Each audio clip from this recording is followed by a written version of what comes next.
Today I'm going to be doing another video breakdown for you, this time on body control and gesticulation. And for this, I have picked who I personally think is the best person that I've ever seen at using their body to communicate. And that person is Tony Robbins. So in this video, you're going to see he's seated, so he doesn't even have a full range of walking back and forth to control a space or a stage. But I want you to notice how he uses his body to communicate charismatically the things that he wants to get across. First thing that you'll notice, and I think this is potentially the most important thing when you think about using your body, is that the energy that you feel and the way that you use your body are totally linked, right? So it's very, very hard to sit still with your hands glued to your side and be excited yourself and make other people feel excited. Versus if you have your arms moving about freely and you're walking and you're controlling a space, you're likely to feel an increase in energy personally, and you're going to be able to transmit that to the people around you much better.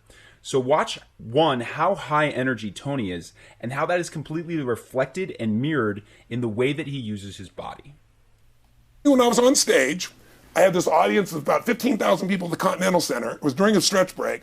I was doing what I loved, rocking the house. Everybody's going crazy. And they go, the stock's worth $400 million right now. I was like, what? So notice the incredible range of gesticulations that Tony Robbins has.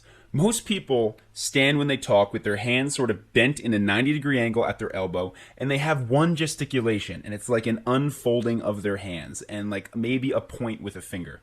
Tony touches his head, moves his arms from above the elbow. He'll wave them out completely. He opens his palms, whispers into his hands.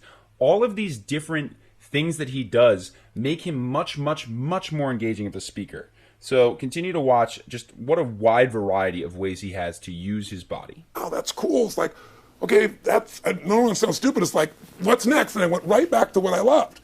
Once you break through, then it just becomes a game.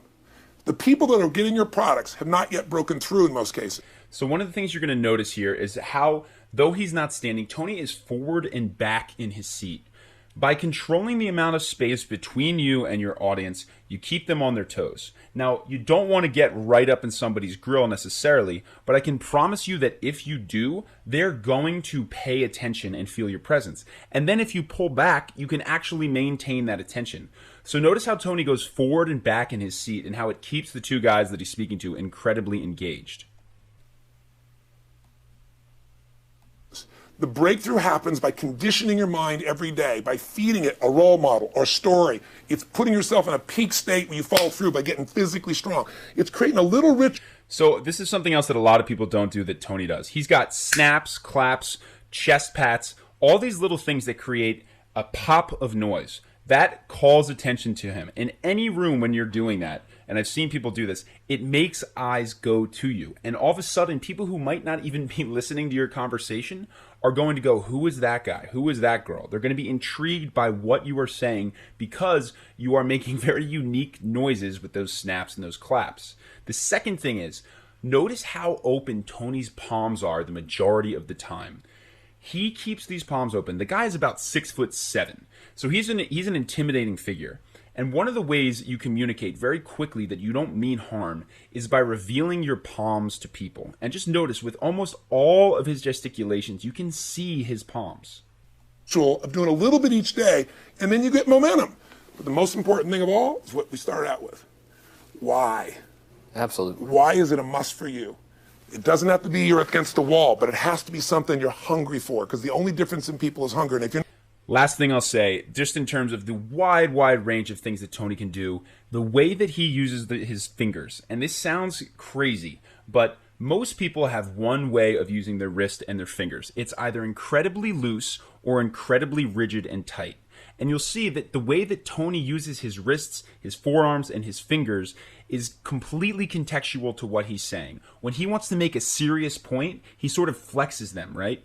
And when he is talking about being light and fluffy and not believing something, he's got this looseness there. You don't want to just stick with one or the other. Typically speaking, the flexness is going to communicate seriousness, it's going to communicate pay attention, but it can run flat if that's all you have. That looseness communicates whimsy, it communicates that something is not serious, but it can be seen as very soft if that's all that you have. Having a range of them that match the things that you're saying is where you become an incredibly, incredibly dynamic and charismatic speaker. So just watch a little bit more. Not hungry? Get around people that are hungry and something will hit you. You watch a conversation, you get around people that are doing better, and all of a sudden you start going, my life sucks. I remember I went to a guy in LA. He's one of the most multi-billionaire guy, I'll never forget. And I lived in the Del Mar Castle, and I was really proud. That was like the symbol of me having taken myself from being poor to providing for my family this great place. It's built from castles in Europe overlooking the ocean, not far from you. So you can see there he waves his hand around loose and then tight from when he's making that shape from his brain to the sky.